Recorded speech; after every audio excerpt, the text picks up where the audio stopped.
Bom, vamos falar um pouquinho de transações.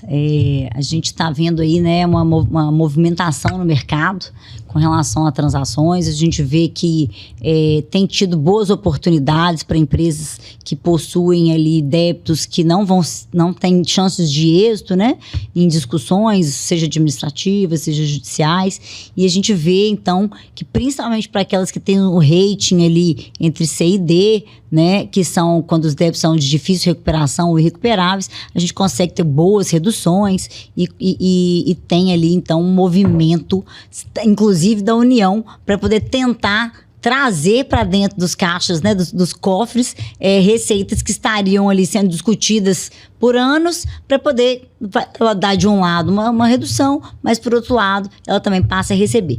O que você tem visto aí de movimentação das transações, Júlia?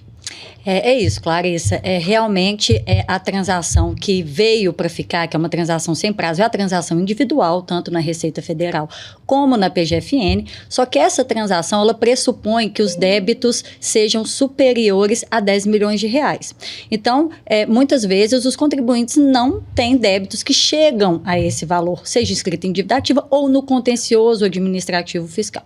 Então, existem transações atualmente que são transações por adesão, na PGFN também, mas essas transações, elas precisam, para dar descontos de até 65%, preservado o principal, e possibilidade de parcelamento em até 120 vezes, que o contribuinte tenha esse rating C ou D.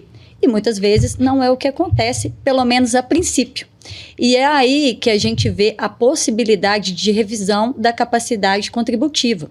É um procedimento específico, tem vários passos para serem seguidos, mas a gente verifica que muitas vezes a PGFN tem aceitado e tem reduzido o rating das empresas que muitas vezes eram B para C ou D e até mesmo o A. Então é possível. A gente vê que eles estão dispostos a ouvir e a realmente encaixar nas situações, né? E assim, existe uma fórmula, né, Júlia, que a gente conhece bem, só que essa fórmula, muitas vezes, você consegue mexer ali na fórmula no seguinte sentido: eu tenho um débito que está discutido, de repente é melhor trazer ele para a Procuradoria, ou fazer um movimento entre os débitos, né? Eu acho que é um estudo do conta corrente que a gente faz para poder avaliar qual cenário que é possível encaixar, em qual transação está vigente e se há ali, de fato, uma viabilidade da alteração dos ratings. E quando a empresa, a gente tem visto também que às vezes a empresa está numa situação que não é boa e ela avalia se ela vai ficar em recuperação judicial ou não, se vale a pena ou não, faz diferença em termos de transação, a empresa está ou não está em recuperação judicial?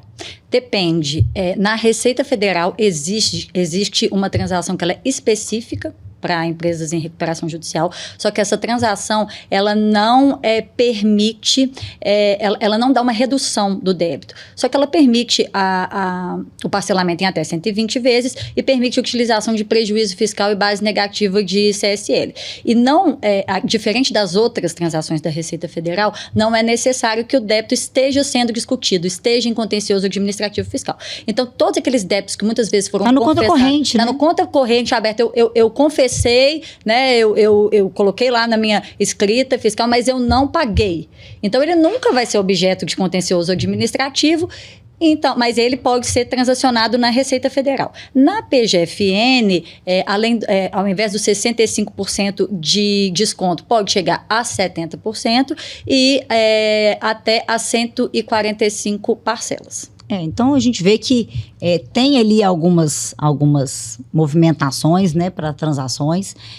Eu acho que vale a pena muito essa análise do caso a caso, essa questão do conta corrente que você falou, tirando a parte de recuperação judicial, uma empresa que tem ali conta corrente, o que a gente vê muito das transações, por exemplo, da Receita, é de contencioso. Exatamente. Né? E aí aqueles débitos que foram decorrentes de alto lançamento, eles não vão ser objeto de contencioso administrativo. Então, mas aí a empresa não tem como pagar. Então, mas a gente consegue fazer um movimento para migrar para a PGFN muitas vezes e aí, de repente, ter uma transação vigente na PGFN. Então, é toda essa análise que é importante ser feita, né, Júlia? Exato. E a gente queria lembrar que a gente tem tido acesso, né, aos órgãos. Realmente, a Procuradoria, ela está muito solícita com relação a isso. É óbvio que ela tem todo o interesse, mas a gente vê que que isso foi um ponto positivo, né? Eles estão entendendo o ponto dos empresários, eles estão entendendo o ponto das empresas e estão pretendendo colaborar de forma a chegar num número que faça sentido e, obviamente, sempre dentro da lei.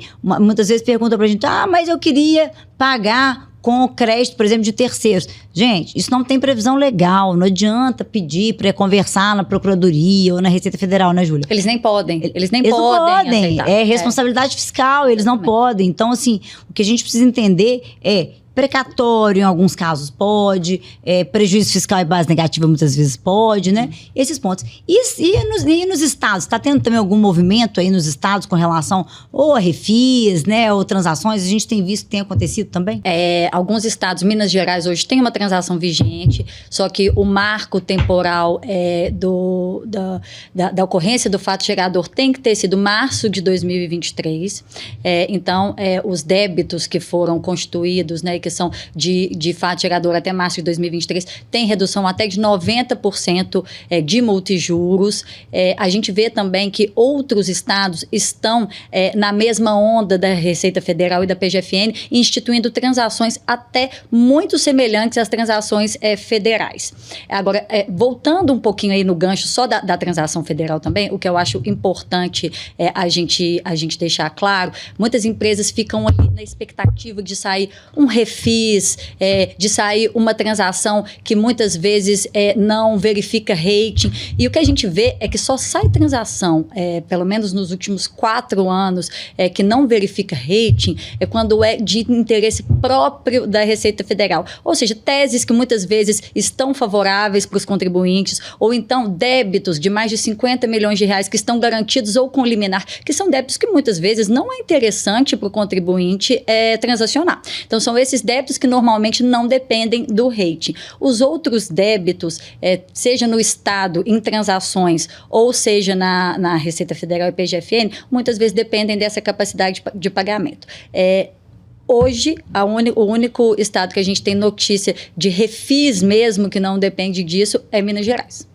É interessante. Eu acho que está tendo um movimento nesse sentido, né? Eu acho que vale a pena as empresas ficarem atentas, fazer um estudo aí do conta corrente, dos seus processos. De repente é a hora de rever, às vezes, contenciosos que vão se arrastando, que sabe que não vai ganhar e de repente tá ali o débito, tá só aumentando, né? Tem ali a Selic só aumentando os débitos e não vai ganhar pagando no escritório, pagando. Não faz sentido, pagando custos. Garantia. Exatamente. E que acho que vale a pena, então, fazer estudo de cada caso. E a gente está super à disposição para quem precisar desse auxílio, né, Júlia? É isso aí. A gente tem sido cada vez mais acionado para isso. É um trabalho que a gente tem muita expertise e tem feito cada dia mais. Isso aí. Então, se precisar, a gente está à disposição.